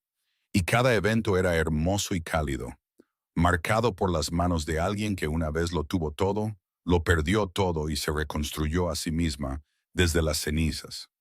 La boda de Belle y Thane tuvo lugar en una tarde de finales de otoño, justo en los terrenos de las manos de Odette. No la boda de $1 millón que Thane podría haber organizado, sino la boda que Belle quería. Sillas de plástico blancas en filas ordenadas en el pequeño césped, girasoles en frascos de vidrio reciclados, guirnaldas de luces colgando de las ramas de un viejo roble, comida organizada por Kendra con la ayuda de los vecinos, estofado de ternera al estilo sureño, maíz a la parrilla, macarrones con queso que Willa hizo usando la receta de Belle, y un pastel de 3 pisos que la dueña de la panadería del parque de remolques hizo gratis, porque dijo que Belle había tratado a su nieto sin cobrar un céntimo, y el pastel era lo menos que podía hacer. Los invitados eran los vecinos del parque de remolques con la ropa más bonita que tenían, hombres de negocios de Chicago, los viejos compañeros de Irak de Odette, enfermeras y médicos de la clínica, y Joaquín Herrera en la primera fila, secándose los ojos con un pañuelo cuidadosamente doblado. Kendra se sentó en la última fila. Llevaba un vestido sencillo que había comprado con el dinero que ella misma ganó. Y lloró en silencio, no de tristeza, sino porque estaba viendo la prueba viviente de que la gente podía cambiar y ser perdonada. No a través de palabras, sino a través del tiempo y la acción. Thane llevó a Belle al frente bajo un arco que Willa había construido con madera recuperada. Llevaba un traje, pero sin zapatos, porque Belle le dijo que si se casaba con ella, se casaría con ella en la tierra, no en el mármol. Thane caminó descalzo por la hierba y se sintió más correcto que cualquier vez que había caminado con zapatos de $1,000 por el suelo de una mansión. Frente a todos, Thane habló con una voz que nadie en Chicago habría reconocido porque no era fría ni controlada. Temblaba y era real. Hace años llegué a este lugar roto sin memoria. Una mujer y su hija me recogieron de un vertedero y me reconstruyeron. No me lo merecía entonces, pero he pasado cada día desde entonces tratando de convertirme en alguien que sí lo merezca. Y hoy le pido que me dé toda una vida para seguir intentándolo. Belle no dijo una palabra, solo apretó su mano con más fuerza y eso fue suficiente. Después de la boda, cuando los invitados se habían ido a casa y las guirnaldas de luces todavía brillaban en las ramas del roble, Poppy cogió la mano de Thane y lo llevó detrás de la clínica, a donde el viejo vertedero industrial había sido cerrado y convertido en un parque verde, a través de un proyecto financiado por Thane y diseñado por Willa. La hierba crecía espesa sobre lo que una vez fueron montañas de desechos, y bancos de piedra se sentaban bajo árboles jóvenes. Poppy se detuvo en un lugar y preguntó, «Papá, ¿es aquí donde mamá te encontró?» Thane miró a su alrededor la hierba verde, los árboles nuevos, el cielo de Detroit cambiando de naranja a púrpura en el atardecer, y asintió. «Sí, cariño, justo aquí. Aquí es donde estaba tirado en la basura. Y tú y tu mamá me arrastrasteis a casa». Poppy apretó su mano y dijo, «¡Qué suerte tienes!». Thane se agachó y miró a su hija, a los ojos brillantes, sanos y redondos, que una vez habían estado cerrados con fuerza en una cama de urgencias, y dijo, «Tengo suerte porque perdí todo para encontrar lo único que importaba». Se sentaron juntos en el banco de piedra, viendo el sol de Detroit desvanecerse. Y Thane Galletti, el jefe de la mafia que una vez hizo temblar a todo Chicago, se sentó descalzo en un banco de parque a las afueras de Detroit, sosteniendo la mano de una hija que no era suya de sangre. Y por primera vez en su vida entendió la paz. No la paz porque no había enemigos, sino la paz porque sabía que incluso si los enemigos venían, tenía a alguien a quien proteger y tenía gente que lo protegía a él. Y eso era algo que el dinero, el poder y un imperio del hampa nunca podrían comprar. La historia de Belle no fue un cuento de hadas porque los cuentos de hadas son bonitos desde el principio.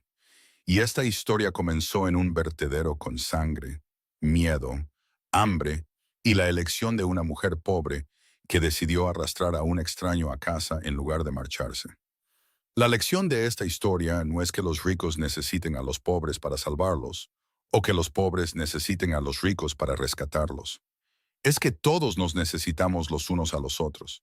Y el amor verdadero nunca pregunta qué tienes en el bolsillo antes de decidir si ayudar.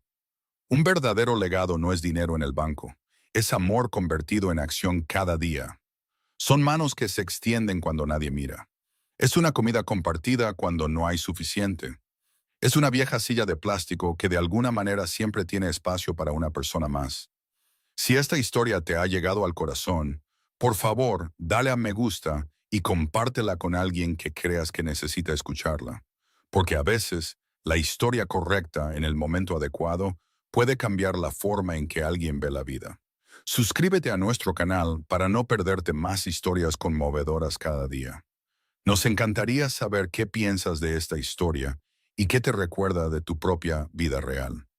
Así que, por favor, comparte tus sentimientos desde el fondo de tu corazón en los comentarios de abajo, porque cada comentario que dejas es una motivación para que sigamos contando historias como esta. Deseamos a todos los que ven este video mucha salud, una vida feliz y días de paz junto a las personas que aman. Adiós y nos vemos en el próximo video.